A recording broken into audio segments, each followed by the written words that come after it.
सब कह रहे हैं कि फौज की अग्निवीर योजना समाप्त होनी चाहिए और जो अंदर से कुंठित हैं, जो शोषक जनभावना के हैं, जो प्रभुत्ववादी लोग हैं, जो सामंतवादी लोग हैं, वो ये सोचते हैं कि किसान का बेटा शरद पे भी मर जाए तो वहीं दफना दीजिए और इनको तनख्वाह भी देना बंद कर दीजिए।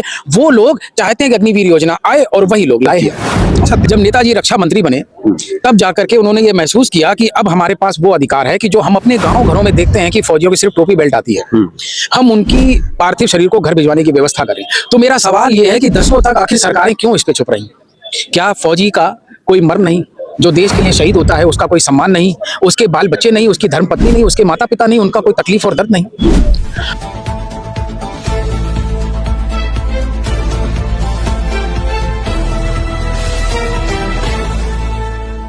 दोस्तों नमस्कार।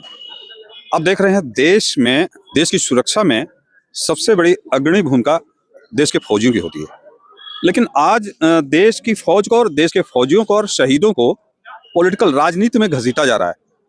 रेजांगला का युद्ध हुआ जिसमें जहां तक मेरी जानकारी में है कि ज्यादातर यादवों की संख्या थी और यहाँ एक चीज और भी सामने आती है कि बिना हथियार उनके पास राइफलें, उनके पास एमनिशन कम पड़ गया था। तो जो जानकारी मिलती है कि उसमें मेजर शैतान सिंह थे जिन्होंने चाइना वाले जो सिपाही थे उनको पत्थर पे पटक पटक के मारा था। आज उस पर राजनीति हो रही है देश पे। मेरे साथ सैनिक प्रकोष्ठ समाजवादी पार्टी के प्रदेश अध्यक्ष हैं, बात करने की कोशिश करते हैं। क्या मुद्दा है, क्यों ये सब चीज जो है सैनिकों के साथ, क्योंकि सैनिक तो एक ऐसा है जो देश की सुरक्षा की बात होनी चाहिए, लेकिन सैनिकों को राजनीति में घसीटा जा रहा है। देखिए, ऐसा है, ये हमारे मानवता का स्वभाव है। जिसको तकलीफ होगी वही उसकी दवाई पट्टी कराएगा और ये यथार्थ हमें स्वीकार कर लेना चाहिए। हुआ क्या है कि इस देश में लंबे दौर तक किसानों को देश के साधन संसाधनों पे हक मिलने में समय लगा। जो जहां पहुंचा उसने मदद किया। जब नेताजी रक्षा मंत्री बने तब जाकर के उन्होंने ये महसूस किया कि अब हमारे पास वो अधिकार है कि जो हम अपने गांव घरों में देखते हैं कि फौजियों की सिर्फ टोपी बेल्ट आती है, हम उनकी पार्थिव शरीर को घर भिजवाने की व्यवस्था करें। तो मेरा सवाल ये है कि दशकों तक आखिर सरकारें क्यों इस पे चुप रही? क्या फौजी का कोई मर्म नहीं? जो देश के लिए शहीद होता है उसका कोई सम्मान नहीं, उसके बाल बच्चे नहीं, उसकी धर्मपत्नी नहीं, उसके माता पिता नहीं, उनका कोई तकलीफ और दर्द नहीं? तो जब बाबा साहब ने बोला है कि चाहे अमीर हो चाहे गरीब हो सबका एक वोट, तो मानवता के नाते शहीद का सम्मान भी एक दर्जा वाला सम्मान है जो देश ने देना चाहिए। उन्होंने आदेश तुरंत पारित कराया कि कोई भी शहीद होगा चाहे किसी भी तरीके की व्यवस्था से जाए, हवाई जहाज से जाए, पानी के जहाज से जाए, ट्रेन से जाए, ट्रक से जाए, लेकिन जो भी देश का बेटा शहीद होगा वो अपनी अंतिम यात्रा अपनी धैर्य से, अपने माता पिता से, अपनी पत्नी से, अपने बच्चों से मिलकर शुरू करेगा और उनके भरण पोषण की उत्तम व्यवस्था हो। सैनिकों की, जो किसान बुढ़ापे में रात की सर्दी में अपने खेत में पानी लगाता है, सोचता है मेरा लड़का जवान होगा तो मेरे ये दर्द करते घुटनों की व्यवस्था होगी और जवान लड़का खेत पे काम करेगा, लेकिन वो खेत पे काम कराने की जगह उसको सरहद पर भेज देता है। मुझे लगता है ये सर्वोच्च त्याग है देश में, जब एक किसान अपने जवान बेटे को भेजता है, और ये सर्वोच्च बलिदान है कि वो बेटा वहां सरहद पे मारा जाता है और उसका पार्थिव शरीर आता है। इसीलिए जय जवान और जय किसान की बात कभी की गई थी, लेकिन उसको मजबूती देने की जरूरत थी। तो नेताजी ने फिर कमीशन जब बैठा उसमें तनख्वाहें बढ़वाई और एक मांग अधूरी रह गई अहीर रेजिमेंट की, क्योंकि हमारे राष्ट्रीय अध्यक्ष अखिलेश जी कहते हैं कि अगर कोई समाज आगे बढ़ता है, आगे आता है और कहता है कि मैं देश की सेवा करना चाहता हूं, मैं देश के लिए लड़ना चाहता हूं और जरूरत पड़े तो मैं देश के लिए मरना चाहता हूं, तो वो चाहे कोई भी समाज हो, 142 करोड़ के बीच में अगर कोई भी समाज आगे आता है तो उसकी एक इच्छा तो कम से कम केंद्रीय सरकार पूरी कर सकती है कि उनको मरने के लिए उनका बिल्ला और कंधे पे टाइटल लगाने के लिए दे दे कि आप अपने समाज की रेजिमेंट बनाइए और देश की हिफाजत के लिए लड़िए। अच्छा, अहिर रेजिमेंट की लगातार जो है चैनलों पे चूंकि हर जगह चर्चा रहती है और मांग भी चल रही है और यादव लीडर बड़े बड़े जो है, चूंकि सामाजिक लीडर तो मुझे लग रहा है कि पीछे से अब जो भी हो तो आप ही लोग बताएंगे, मांग हो रही है। तो क्या अहिर रेजिमेंट बनेगी और क्यों इसमें जो है रोड अटकाए जा रहे हैं? अहिर रेजिमेंट क्यों नहीं बन रही? बहुत अच्छा सवाल किया आपने। समाजवादी पार्टी लगातार 2017 से हर मैनिफेस्टो में इसको लेके आती रही है और बोला है कि जब भी हमारी सरकार में हिस्सेदारी होगी तो हम इसको सुनिश्चित कराएंगे।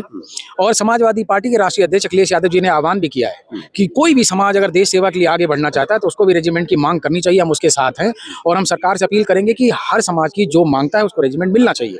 जहां तक आप बात कर रहे हैं अहीर रेजिमेंट क्यों नहीं बन रहा है, ये एक राजनीतिक सवाल है। इसका राजनीतिक ही जवाब भी है क्योंकि इसके कारण भी राजनीतिक है। अब आप देख लीजिए, जो दक्षिण पंथ की जो सोच और विचार है वो मनु की व्यवस्था है और मनु की व्यवस्था में सबसे पहले हमारे धर्म को 4 हिस्सों में बांटा गया है। कोई मुख से पैदा होता है, कोई पैर से पैदा होता है। उनका मानना है जो पैर से पैदा होता है वो मुख से पैदा होने वाले के साथ नहीं बैठ सकता है। जब वो इस व्यवस्था को स्थापित करना चाहते हैं तो आप जानते हैं उनके पास साधन संसाधन और मैन पावर है, वो हर चीज का जमीनी सर्वे कर लेते हैं। उन्होंने सर्वे किया तो उन्होंने पाया कि अधिकांश पीड़ित समाज का बच्चा देश की सेवा के लिए फौज में, पुलिस में, बीएसएफ में, पैरामिलिट्री फोर्सेस में सर्विस करने जाता है। और अगर ये जीवित आते हैं तो इनके पास इतना सम्मानपूर्ण पैसा होता है, पक्का मकान बना लेते हैं, बच्चों को अच्छे स्कूलों में पढ़ा लेते हैं, माता पिता की सेवा कर लेते हैं और अगली पीढ़ी को इतना मजबूत करके इस धरा से जाते हैं कि वो अपने हक अधिकार की बात करने लगता है।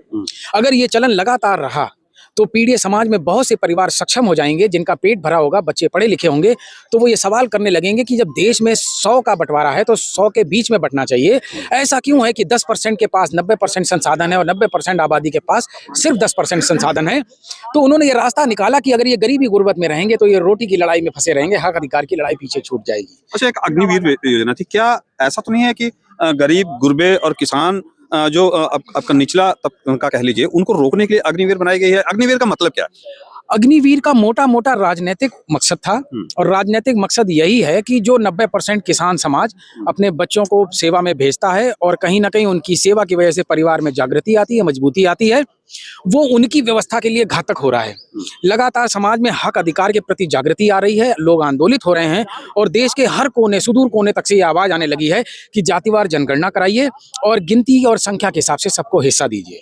तो जो पुराना शोषक वर्ग है, जो प्रभुत्ववादी हैं, जो सामंतवादी हैं, उन्होंने अपनी व्यवस्था को बचाने के लिए बहुत तसल्ली से ये सोचा कि जहां से इनका डीजल पेट्रोल आ रहा है वो बंद कर दीजिए, गाड़ी चलनी बंद हो जाएगी। तो अग्निवीर व्यवस्था कहीं ना कहीं गरीब गुरबा, किसान, जवान, पीड़ित समाज जो देश के लिए अपने नौजवान बालक शहादत होने तक के लिए भेजता है, उनका रास्ता बंद करने का माध्यम। अच्छा, आपने एक मनु की बात कर दी। वैसे मैं इस चर्चे पे नहीं जाना चाहता, लेकिन मनु की जब बात करती तो अंग्रेजों के समय अंग्रेजों ने एक जाति विशेष पे, मैं नाम नहीं लेना चाहता हूँ, एक रोक लगाई थी कि इनके अंदर न्यायिक चरित्र नहीं होता। अगर मनु के बारे में पढ़े होंगे तो ये भी आप पढ़े होंगे, तो उनको जज पे रोक लगी थी। तो क्या वही लोग आज जो है आप लोगों पर अटैक कर रहे हैं? देखिए क्या वो ऐसा बात है, सत्य है? देखिए ऐसा है, मैं बहुत अच्छा सवाल पूछा है, मैं थोड़ा इस पे विस्तारित जवाब देना चाहूंगा। जब बच्चा घर में पैदा होता है तो वो रूह से, आत्मा से, शरीर से समाजवादी प्रकृति का होता है। ना उसका कोई नाम होता है, ना उसका कोई धर्म होता है, ना उसकी कोई जाति होती है। ये समाज है, ये हमारे रिश्तेदार हैं, ये परिवार है, ये माता पिता हैं जो उसका जाति धर्म तय करते हैं और जैसे जैसे बच्चा बड़ा होता है उसकी विचारधारा तय करते हैं। लेकिन बहुत से बच्चे हर समाज में, जरूरी नहीं कि जैसे जैसे बड़े हों, तो अपने परिवार और अपने समाज की दी हुई विचारधारा पे पूरी तरीके से सहमत हो। इसीलिए आप पाएंगे चाहे कोई भी धर्म हो, कोई भी जाति हो, समाजवादी आपको हर जगह मिलेगा।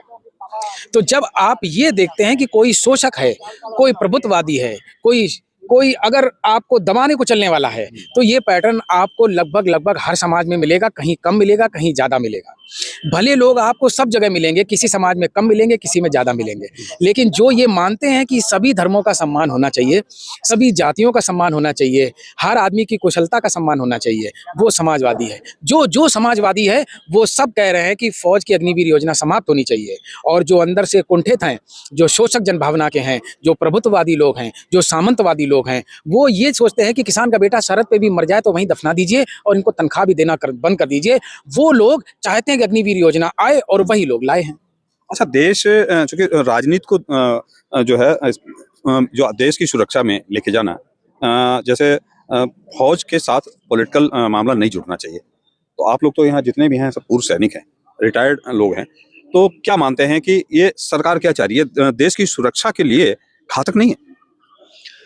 अंग्रेजी में एक फौज में हम लोग ये कहावत यूज करते हैं कि Indian army is the last citadel of democracy.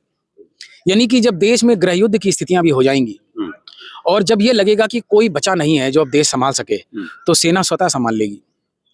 इसलिए सेना के जो मूल्य हैं, इस देश की लोकतांत्रिक और संवैधानिक व्यवस्था की सुरक्षा का आखिरी किला है। अब आप बताइए कि जो सुरक्षा का आखिरी किला हो, उसको संरक्षित करने का दामोदार जिम्मेवारी क्या हर नागरिक की देश की होनी चाहिए कि नहीं होनी चाहिए? नहीं, नागरिक क्यों नहीं चाहिए, सरकारें। इसीलिए मैं आपसे कह रहा हूं कि भारतीय सेना में सेवारत किसी भी फौजी साथी को और फौज को राजनीति से बिल्कुल दूर रखना चाहिए। और जो सेवारत हैं उनकी जो जरूरतें हैं, क्योंकि आपको पता होगा कि सेना के जो बेसिक जो संवैधानिक अधिकार हमको मिलते हैं, एक फौजी के पास वो अधिकार नहीं होते हैं। वो कोई यूनियन नहीं बना सकता है, वो कोई मांग नहीं कर सकता है। एक व्यवस्था है, एक अनुशासन है। तो जो पूर्व सैनिक हैं उनके कंधों पर ये नैतिक जिम्मेवारी आती है कि फौज में कोई भी कमी पेशी कहीं ना कहीं सत्ता के माध्यम से अगर तैयार की जा रही है तो ये पूर्व सैनिकों का दायित्व है कि सेवारत सैनिकों के उस दर्द को जनमानस के बीच में लेके जाएं, क्योंकि लोकतंत्र में वोट से सरकारें बदलती हैं और वोट से ही सब फैसले होते हैं। तो पूर्व सैनिक ये दायित्व निभाते हैं कि सेना का, सैनिक का जो भी दर्द हो वो पूर्व सैनिक की जुबान से जनता के बीच में जाना चाहिए। अच्छा, आप बहुत बहुत धन्यवाद। जय। दोस्तों, आप देख रहे हैं, ये भले ही पॉलिटिकल पार्टी से जुड़े हों, जो आप देख रहे हैं पूर्व सैनिक भले ही पॉलिटिकल पार्टी से जुड़े हों, लेकिन एक भी शब्द इन्होंने राजनीतिक भाषा की कहीं बात नहीं की। फिलहाल आप लोगों ने जो देखा, रिजांगला पे लगातार राजनीति हो रही है, फौजियों पे राजनीति हो रही है। आपका कमेंट क्या है, आपका जवाब क्या होगा, आप कमेंट जरूर दीजिएगा। आप देख रहे हैं भारत दैनिक दर्शन, मैं विक्रम सिंह, नमस्कार।